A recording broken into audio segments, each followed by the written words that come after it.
assets in the group. Like the system we have acquired, the system we are using, we acquired it at a cost of 1 million.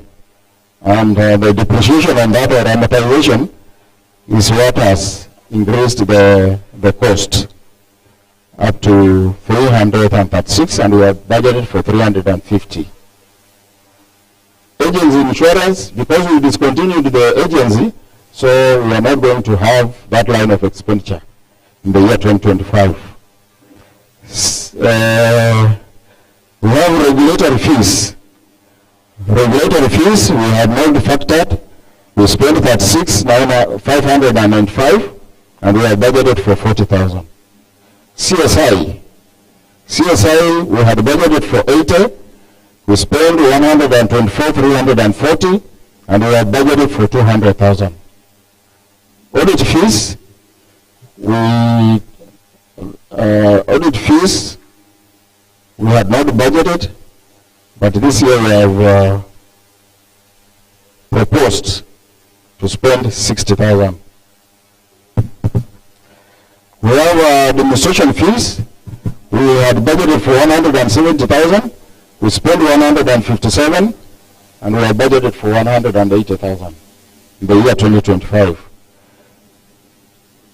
LSF, I had mentioned that earlier on the income side. You can see the same amount. That's what I said, contra. What we receive is exactly what we pay. So that cancels out. Then we have LAX 360. That is the system that we were using previously before we upgraded to the core banking system, the one that we are using now. So LAX 360 is now not in use. We have staff insurance for medical. We had budgeted for 100,000. We spent 49,172, and we have budgeted for 100,000 in the year 2025. And that is also due to the increase in the number of staff. We had 1 staff, now we have 2 members of staff.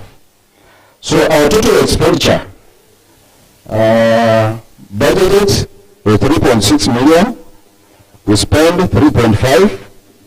And this year we have proposed to spend 4,866,650. Then we have our surplus. For the year 2024, we had budgeted a surplus of 6.6 million. We realized 6.3. We missed it by a very small margin. Hiyo hata mnafaa kupiga makofi. Kwa maana we have almost achieved our target. Alafu, the year 2025, we have budgeted to get a surplus of 7.553,350. Then we have capital budget. We have core banking system, the one I mentioned above, acquired at a cost of 1 million shillings. We have strategic plan 2026-2030. 300,000. Strategic plan is what has been guiding the group. We had the strategic plan for 2021, which is ending this year, 2025. So 2026, we have proposed to spend an amount of 300,000 to come up with a new strategic plan, 2026-2030. Then we have some equipment, kitchenware, where we are budgeted to spend 10,000. Then our total capital expenditure, we are budgeted to spend 1,310,000.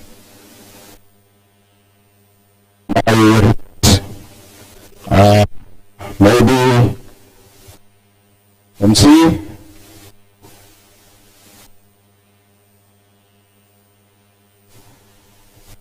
Asanteni sana kunisikiza. Thank you very much. Tusichoke, tufanye haraka kwa makofi, tufanye haraka kuongea, tufanye haraka. Let us clap for me. Thank you very much. Hebu niambie ukisema at let us clap. Alafu wale wako hapa mbele tu. Also like you people, I'm a member, I'm tired, I came very early, jana tulikuwa. Let us clap for him so that we'll also do that. Thank you. I feel encouraged. I feel re-energized. Asanteni sana. Tuangalie kitabu. Let us first of all adapt that. Proposer. Kwa haraka ndio sababu naongea kuhusu tuko na watu. Let us, yes. Here he is. Okay, nyuma iko. Mimi naitwa Joseph Gathu, member number 642. I propose that we adopt the budget. Thank you very much, Joseph Gathu. I hope you repeat the member number. Second one, Jane Kariuki, 133. Jane Kariuki, 133, member number 133. We are moving on, tuko kwa capacity building. Capacity building kwa wale ambao labda kidogo tu hawashiki kidogo. Nimesoma tu kidogo tu, just very brief. Very brief. And we have Mr. Kameli, please get ready because I'm giving you just a few minutes like we have agreed so that we'll move on.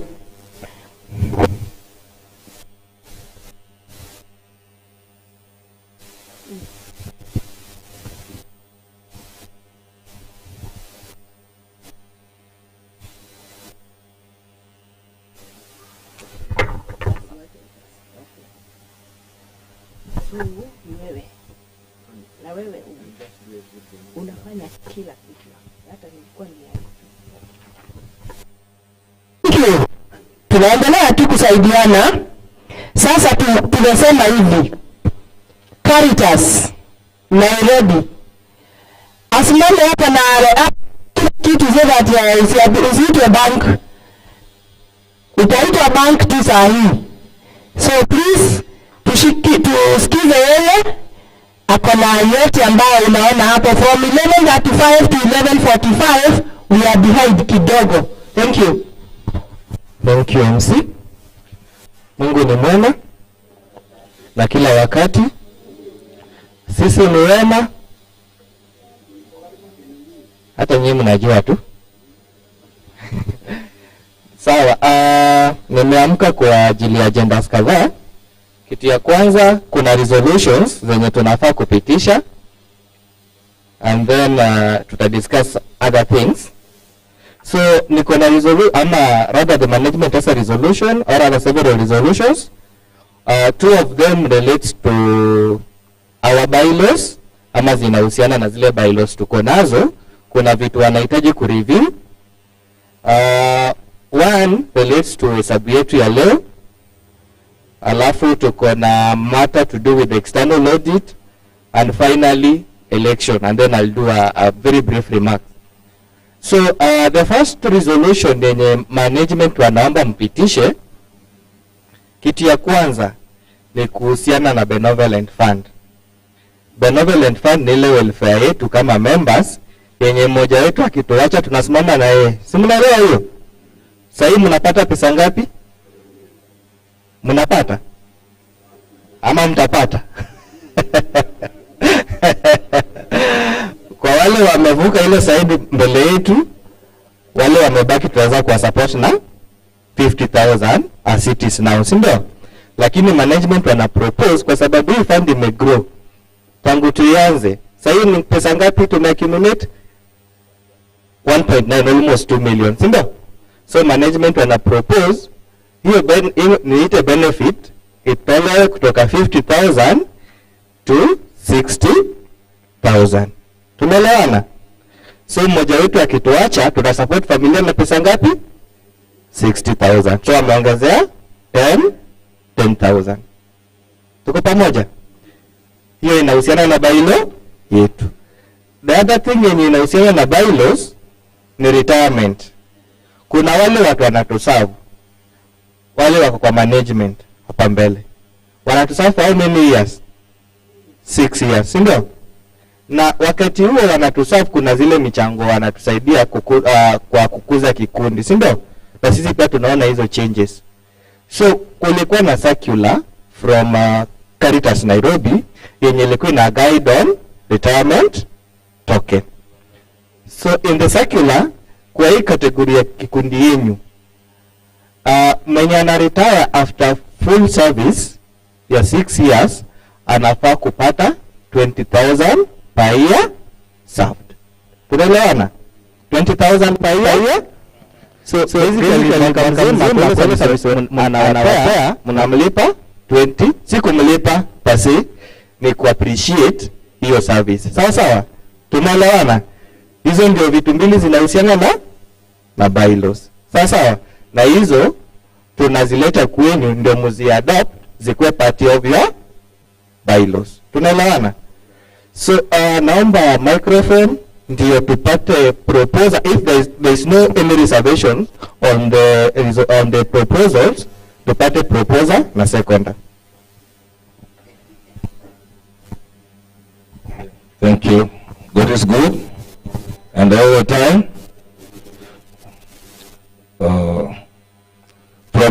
I can remember we started with 10,000 for the benevolent around 2014.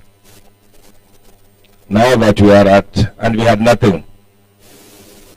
So now that we are at 1.9, raising it from 50 to 60 is still too low. I would propose 75,000. I know the younger people will think that with our ages we are going to die tomorrow. It is not the case. And for your information, I asked the management, look at the faces around. Most of them are young people. My group, we cannot even make 5%. So the chances that we are going to die tomorrow may not arise. So if we raise it to 75, it would be fair, the way we have done it with the retirement. Because the retirement you have doubled, here we are only asking for 25%. I hope you have noted, George. You will support that, if you don't mind. And this amount is just to assist the family that is bereaved. In Dandora we are paying only 20 shillings and we get 60. Here we are paying 30. So it is still fair. Umoja pays 60. I think 60, 65, George, you can advise. And Kayole. I'm a member of all those. But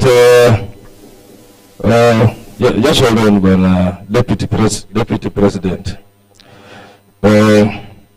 So on the PF, I'm through with that. The second one is dividend on Caritas Microfinance Bank. But auditor, we don't know what we really, you have not advised us on that. We paid 2 million for Caritas Microfinance Bank. What has happened, it is now 10 years since we started in 2015. And we have not seen where we have earned dividend from Caritas Microfinance Bank. And the last time I watched them, when we were in the lagoon, nobody raised this issue. Why you didn't do that management? Because why spend 2 million and we get nothing for the last 10 years? We can even recall that money back and invest it elsewhere. Thank you. Thank you. So, thank you. For your input in matter to do with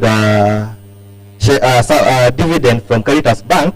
I believe their representative is around and will be able to respond to that.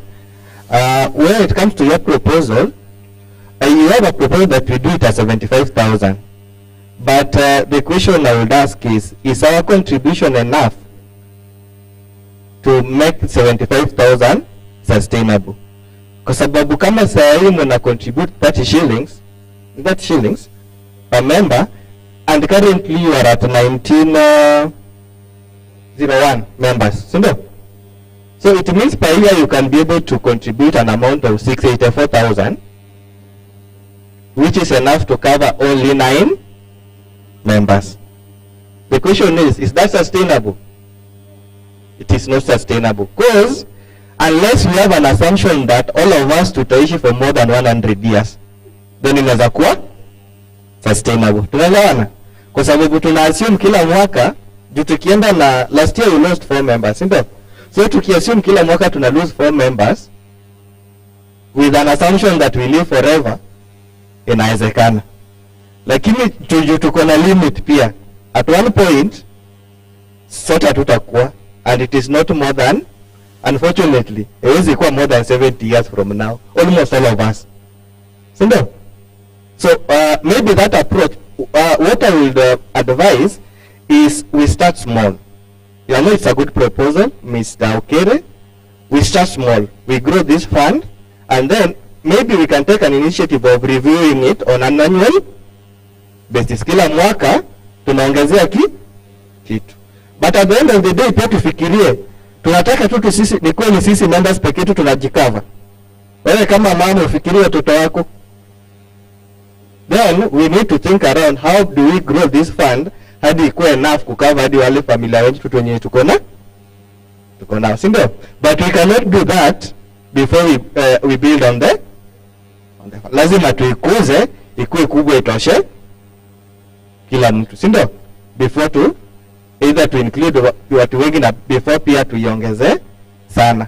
So I don't know whether kuna mtu ako na other opinion pale.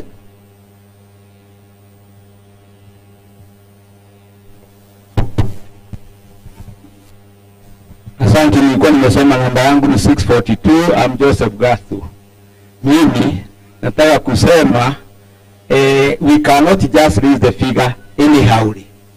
There are so many other factors to consider, and I am sure the management sat down, looked at the data, the statistics, and agreed that perhaps we can raise it by 10,000.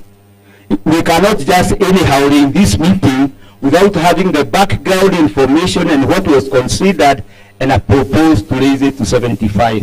In any case, 75 was not the proposal from the management. I support 60 as the proposed by the management. Thank you. Thank you. He has proposed. Seconder.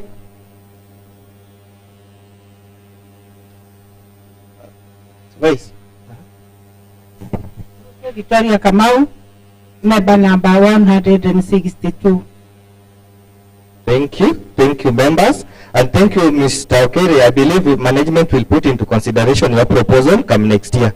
So I think a gradual increase is safer than one-off change.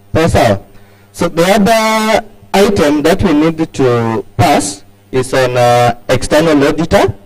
We came up, we launched our self-regulatory framework last year. So ukienda pali kama bank wako na regulator, si ndio? Wanaitwa regulator banks ni CBK, si ndio? Na ukienda kwa SACCOS pia wako na regulators wenye wanajiita SASRA. But hapa kwetu how we used to operate tu kwa regulator ule mwenye a very structured, a well structured regulator. So what happened, we contacted a consultant to approach even SASRA and even CBK to advise us. So from their point of view, akaona this is a very special program, and if they were to come in and regulate us, including SASRA, watainterfere na ile objective ya hii program. Now it is structured. So what we would advise is that we come up with our internal regulation yenye inajiita SRF ama self-regulatory framework. So with the self-regulatory framework will introduce vitu mingi sana. One of the things is that the program imegrow sana, so we need another independent eye kuangalia zile groups zinakaa kuwa kubwa kidogo. Juu mkiwa ndani mnasikianga mko comfortable sana. Juu mnawaka under the same and almost the same environment. Hata kama kuna ile oversight, kuna vitu unaweza overlook. Sawa. So we did introduce, we launched our SRF.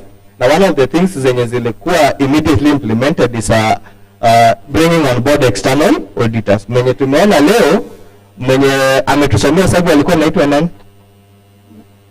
Elijah, CP Elijah. That's one of our external auditors mwenye ako kwa paneli yetu ya external auditor. So the decision we want to make today, remember the duty of finally appointing an external auditors lies with the members. Lakini wakati SRF ilikuwa launched, tayari mlikuwa mmefanya AGM. So what happened? Caritas took over that mandate and delegated some authority to the members of management. Tukawapea a pre-qualified list of auditors, that from the list they were to pick one mwenye ata-audit kikundi on behalf of members. Tunaelewana? So hiyo walifanya hadi hesabu ikafanyika hadi sahi mwaka wa 2024. But this auditor, we as members of management, or rather, sorry, as members of the self-help group, tuko na mandate ya kuratify hii appointment. Kuratify ni kumaanisha to confirm that appointment that this auditor aendelee kuaudit chama for the next 2 years. Kila auditor anapointiwa for a tenure of 3 years per self-help group. Tumeelewana? So mandate yetu hapa ni mbili. Mko na options mbili. Ya kwanza yenye ni an easier one ni ku ratify the appointment the auditor aendelee. Sasa ya pili ni kuambia management warudi kwa drawing board kwa ile list of auditors, wawalete auditors watatu. Alafu waitisha special general meeting, muselect mo. Tuelewana? So which one do you go for? You ratify. Tupate proposal na second.